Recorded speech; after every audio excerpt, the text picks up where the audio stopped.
And the day it opened, she went to the Times Square area where it was being shown, and the projectionist, she went up in the booth, and she saw all this footage on the ground. And the guy said, "Oh, hi, you edited the picture." And I said, "Well, I did you a favor here. Somebody put some color in this." So the projectionist is the final auteur. What's this doing here? It was a mess.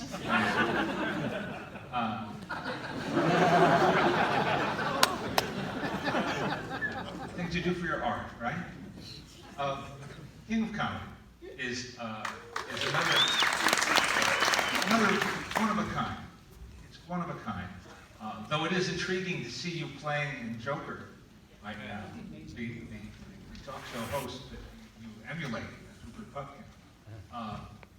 Was that what attracted you to that role? Oh, you mean which, the Joker? Joker, yeah. No, I like Todd Phillips. He's a smart guy. I enjoy talking to him. Bradley Cooper was one of the producers on it too. And I thought it would be something nice to work on. And they gave me the history. Talk about Taxi Driver and King of Comedy. So you've just played a real person, Jake LaMotta, and now you're playing an imagined person, Republican, but a very well imagined person, a guy who seemed real to me, and I feel like I met guys in New York right around that time. If they were their abilities, they could have played that role, but you really played it. And did you feel like the guy came to life on the page for you? Marty, we were in Cannes, right? And Paul Zimmerman. Paul Zimmerman was the film critic for Newsweek at the time, one of the critics, and he wrote the script. Yeah. He wrote the script. I loved it. I said, "Geez, great." And so we talked. And there was a moment where I was talking to Milos Forman about it for some reason, and I forget why. Marty maybe said The reason was because I didn't get it. You didn't I get thought, it. I thought it was, it's a one-line joke. I said the guy kidnaps. Then after a few years of hanging out and making films and going places, I began to realize, wait a minute, there's something more to it. You were there way ahead of me on it. Well, I was. So then I was talking to Milos, and then he had somebody else write it.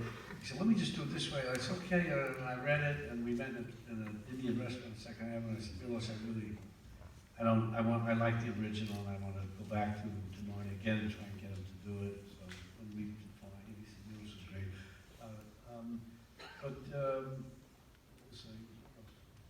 We thought there was a writer's strike coming up or something. We thought we'd shoot it rather quickly in New York. Okay. Remember? Yeah, we were. Yeah, but it took about 100 days. It did. Yeah. Why? Why was it longer than you expected? Well, there was stuff that we had, and I've said this to Marty. I said maybe you should try to do a long version because there's some great stuff that I remember, like the guy who played Maury and Goodfellas, Chuck Lowe, passed away. Chuck had some very funny stuff. Yeah, I know. We had to lose it. Yeah, and there was other stuff too. I don't know, just.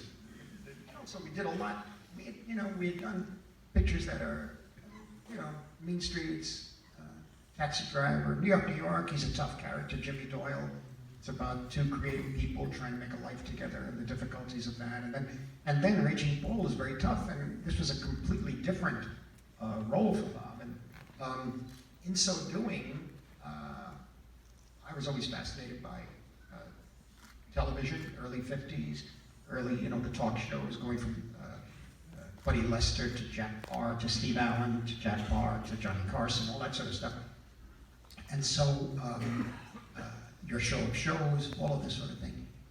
But I think what happened is that there were times we did almost like 40 takes in a couple of scenes.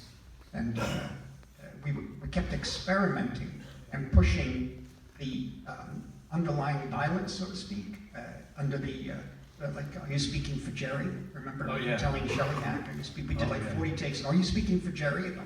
About his big audio tape. And she goes, come back, and she tells him the right thing. Come back, work on it, and then when you've done some more work, we'll take a look at it. And then he says, excuse me, and he follows up, are you speaking for Jerry? And that's like a threat, or there's so much implied in that. We did a lot of takes of Yeah, that. I know. It's fun. When, no, you were going to say, I didn't want to stop. No, we would have these, Marty and I would have these long conversations between setups, sometimes at lunch, and I realized that Jerry, being who he was, an older, very professional and so on, and these young kids are like, to him, talking and he's waiting and, oh, Jerry, sorry, and so I just realized. No, that's what I say. That I said the other day, first movie star was really Paul Newman, but in a sense it was Jerry Lewis. And that's what I learned a little about professionalism, because he taught me. He said, look, you're paying for my time, and that's why I'm here, I'm a pro. But if by 3 in the morning, because we're shooting at night, if by 3 in the morning you think you're not going to get to me, just let me know. And prior to that, we were all like working with our friends. They were there when you needed them, and so we said, wow, I never thought of that. I mean, completely idiotic. And Jerry would just watch and smile and give us a look. Remember, take after take. Oh, God.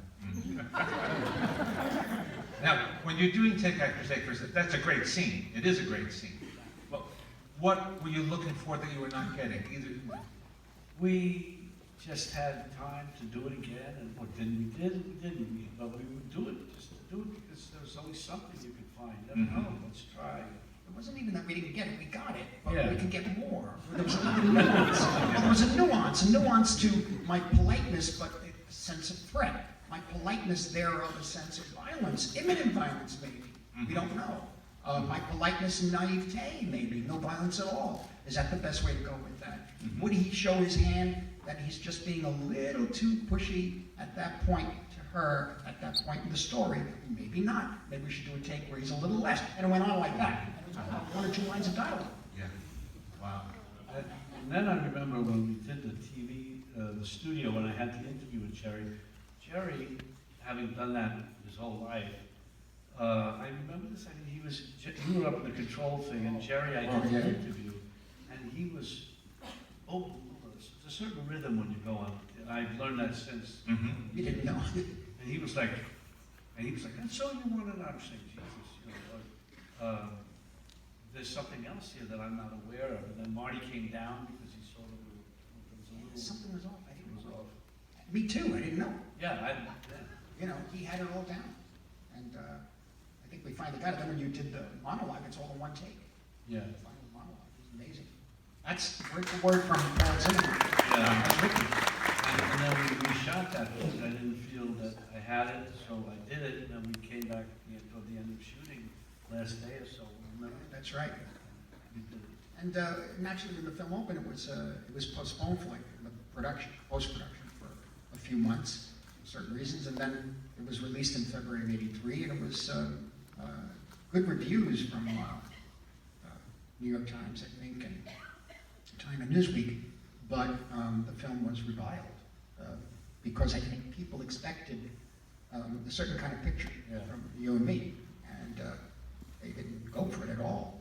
And so I always tell the story. I was putting my tie on to go to a New Year's Eve dinner from 83 to 84, and there was this new show, Entertainment Tonight, and there was, at one point, I'm tying my tie, I was going to Jay Cox's house, and I hear, now, the flop of the year. I look over, and a curtain opens, and there's the poster of King of Comedy. So that started a downward trend for the entire 80s. Until we hit Goodfellas, basically, yeah. I would just amend that to say I had nothing to do with that. Oh, I know you didn't. I know you didn't. Just to be clear. I know, we know. And I love that film. We're not going to have time to go into everything I would like to, but we've got to talk about Casino, which was film that relates in some ways to The Irishman. And what was the starting point for that? Well, quite honestly, I think The Last Temptation of Christ. I had to make another picture for Universal. And my old friend Nick came around, Nick Pileggi, having done, Wise Guy, or Goodfellas, became. He had this story, a true story about Las Vegas, and I told Bob about it. book hadn't been written, so Nick and I put ourselves away for like from January to June of 92, I think it was. No, 96, 95, 4, I forget. We shot him in 95, so it had to be the year before. In any event, 6 months we came up with the script. And it was Tom Pollock and Casey Silver and everybody at Universal said, go ahead. And at which point we got Joe in, we cast Sharon, and all of that, and wound up in Las Vegas for like 100 days. Yeah. I mean, it was an exercise in taking Goodfellas one step further in the whole idea of how much is enough, in a way. He turns a car on at the beginning of the picture, it explodes. It's like our own culture, in a sense, one has to be careful of wanting more and more and more, you know? And then how greed takes over. I always love the story because it's like these, you know, these negative characters, gangsters, whatever, thieves, hookers, and everything. They're given paradise, and they even blow that. Just like all of us thrown out of paradise, you know? And so that was the idea, but it came on, and we just had wardrobe alone. Yeah. The what? Yeah, oh yeah, the wardrobe, yeah. It was, I went to, I hung out with Frank Lefty Rosenthal, who, in LA, and went to the same place as far as all the wardrobe goes. We went to the same place that still exists today to get all, where he used to go to get all the clothes and stuff like that. And it just was an odd thing, and the characters that we had, and we had Lefty's actual lawyer who was became the mayor of Vegas, and Oscar Goodman. Yes. And then we. He had in his office, he had a sign that says, "Si habla Sicilian." You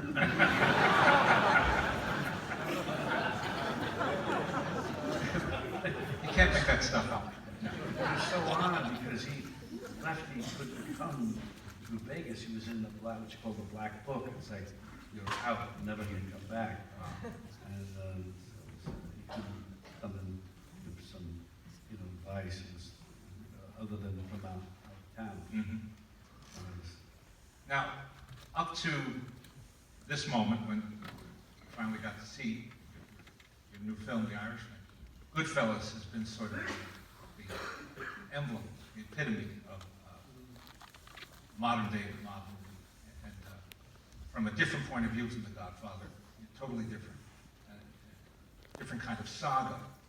And again, you work with the writer so closely, but you don't take screen credit as a screenwriter. Most of the time, no, but I did take on that one with Nick because it was all designed on the page, and it allowed for improvisation. Because again, like in Mean Streets, I knew where the shot was going to go, and I knew how much kind of time I had to do it.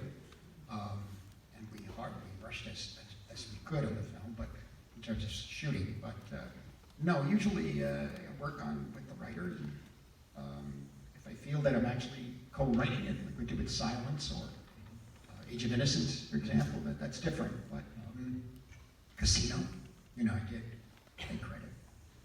But Goodfellas was the way in on that one was because when I read reviews of the book, it was about like a foot soldier. And I said, well, quite honestly, it's where I grew up. I didn't know anything about crime families or anything like that. I knew the people right on the edge of the street corner knocking each other over for 25 cents to buy a pack of cigarettes. You know what I'm saying? And some guys a little above that, and some men a little above that. And so I knew it all. And I said, well, this may be the real story that we could tell from that vantage point. And also to a kid who's not educated, et cetera, and sees that right away, the sense of glamorized, the danger of that, listening, freedom, the idea of not having to stay on the line in the bread store to get bread, that kind of thing. And that's all they see up to that point. They don't understand the moral complexity of the disaster, that kind of life. But it was received badly in previews because people weren't expecting. It turns out to be a very funny film, and they weren't expecting the violence and the humor together. People stormed out; they got really mad. How much? I mean, think you answered your own question in your telling of this, but how much does criticism and audience response like that mean to you? Obviously, it means something very deep. You know, you make a film for an audience, and you make a film to to be received, if not exactly viewed. And how do you work your way through that? Well, it's a battle. The problem is you have to stay true that spark that made you, deal with the studio and deal with all the acting problems and be on the set every day and get tired and get energized and fight with the studio for editing the film and all of that. Excuse me. The point is that I think the first film that I really previewed that way. I think all the other films, there was no such, it really wasn't like nobody, we didn't preview Raging Bull, it was shown once in New York, that was it. Camp Comedy, I think once we looked at it with people, that was it. Taxi Driver, certainly, we didn't. And so we learned certain things that night, or 2 nights, there were 2 bad screenings, that the film, people had to be prepared for it, and that some of the stuff, they would say, oh, that scene's too fast with the cocaine, so I made it faster. What it was that we're onto it then, you see, they got to go further, But that also led into a situation which was very difficult with, the editing of the film in terms of frames here and there with drug taking and that sort of thing, and you had to battle out each one. And finally, Battle with the MPAA? well, yeah, that's always the negotiation, but also with the studio too. They were concerned, as they say in The Irishman. Very concerned. But they liked the picture. They liked the picture. It was Terry and Bob Gelly, they liked the picture, but it was like, they got a little nervous. The scene they all agreed on was the one with my mother. Everybody liked that, so we left that alone. How about you?